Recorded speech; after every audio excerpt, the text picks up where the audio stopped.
Hey, Rocky Peak, Michael again here with you as we continue to get ready for our encounter that's coming up on Wednesday and Thursday nights. And this week, every day, as you know, we're taking a topic, we're talking about spiritual warfare and focusing on one of the big three enemies, the world, the flesh, and the devil. If you're with us yesterday, we talked about the world. Today, we're going to be talking about the flesh. We have the privilege of being with Dre Carias, one of our teaching pastors. Dre, welcome. Hey, I'm glad to be here. Yeah, it's so good to be here. So, Dre, I want to start off with just talking about the flesh, and I know the Bible uses that in a wide variety of ways. That's all I mean the same thing, but when, say, the Apostle Paul talks about our flesh, can you help us understand just like what does he mean by that? Yeah, so specifically, I want to take a look at Galatians chapter 5. Okay. And that's actually going to be the passage that's in the life group study for the day.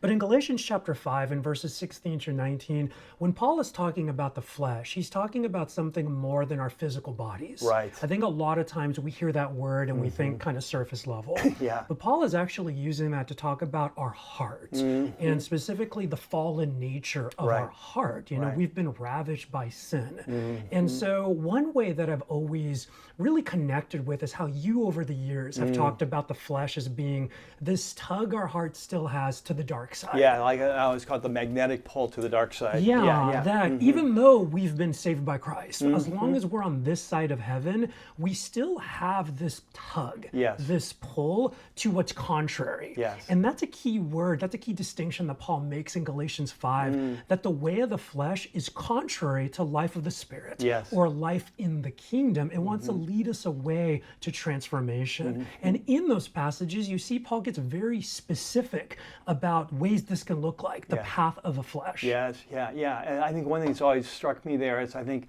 often we think of the flesh, we think of sort of the usual suspects. You know, we think of sexual morality or greed or kind of a drunkenness, partying, but I love how he breaks it down that the flesh, he not only just like a sexual sin, partying, drunken, but he talks about witchcraft. He talks about false religions, idolatry, talks about broken human relationships, anger, jealousy, and greed, and so on. And so, so when you think of the flesh and how Satan interfaces with our flesh, kind of how the kind of world, flesh, devil work together, how does the enemy kind of approach us using our flesh? Yeah, I think one of the things about Satan being just a master manipulator is knowing that we all have this magnetic pull. Yes. That we all have, and in specific areas. You talked about this in the sermon series, that all of us have a pull to specific areas, but they're not all the same, right?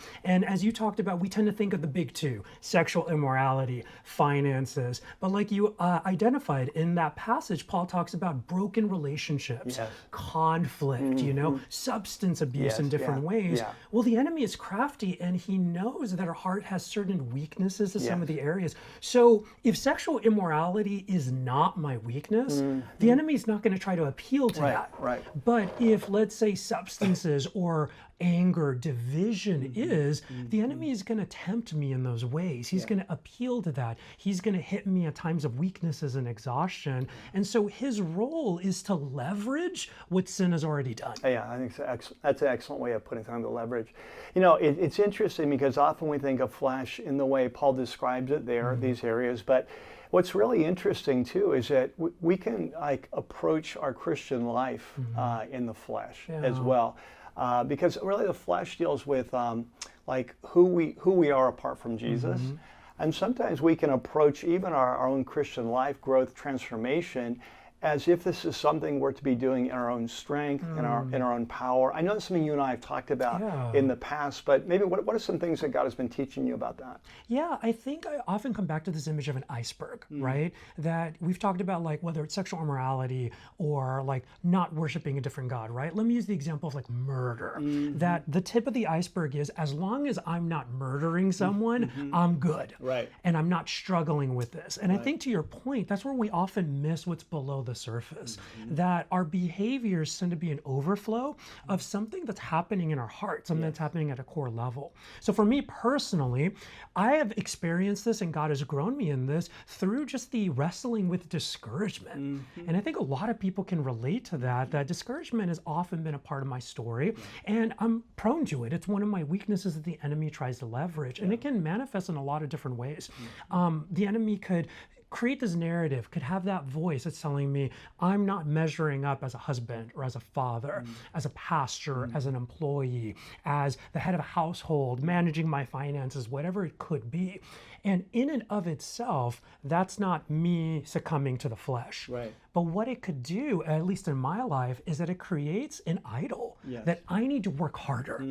I just need to try harder. And I think a lot of times in the Christian life, that's our solution to problems or to growth. I need to do this. We use a lot of I language. I need to read my Bible more. I need to pray harder. I need to find the right life group. And those can all be good things, but the motivation of my heart is wrong. And so the enemy has created an idol that if I can work harder, somehow I'm going to achieve this life without sin. Somehow I'm going to beat temptation.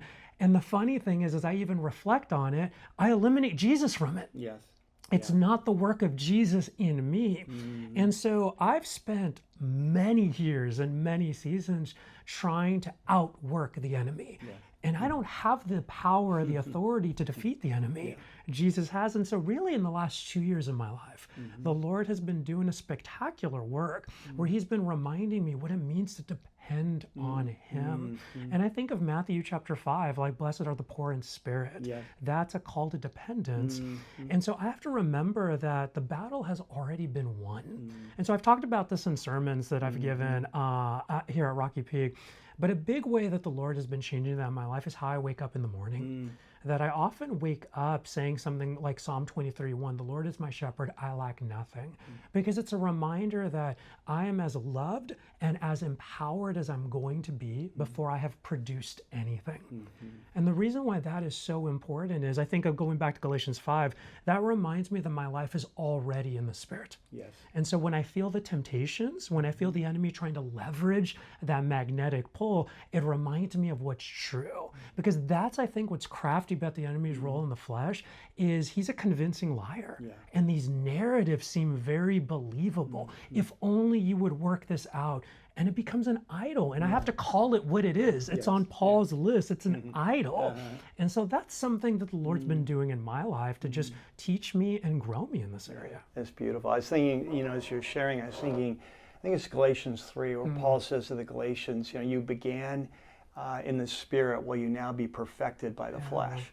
And so it's such an easy trap to fall into that we start our Christian journey really trusting in Jesus because we have nothing else. We have nothing else to offer. And we experience the powerful work of his Spirit. And then as we go along, we become more like the Pharisees, feeling like, okay, though, he got it started. It's up to me to finish this now. Like I've got my Bible. And what a beautiful thing it is to learn to rest. And I think of what Jesus said in John 15, I'm the vine, you're the branches. Like we just need to stay connected. So it's beautiful. It's a beautiful example. Thanks for sharing that. Thanks for being with us today. We really appreciate it. And for those of you joining us again today, I hope you'll be able to join us again tomorrow as we continue this series on the world, the flesh, and the devil. Tomorrow we'll be with Tricia Lawley and talking about the devil and some really amazing experiences of demonization in Tanzania and where we saw God break free, much like in the New Testament. So I hope you can join us tomorrow as we continue to prepare for the encounter that's coming Wednesday and Thursday nights.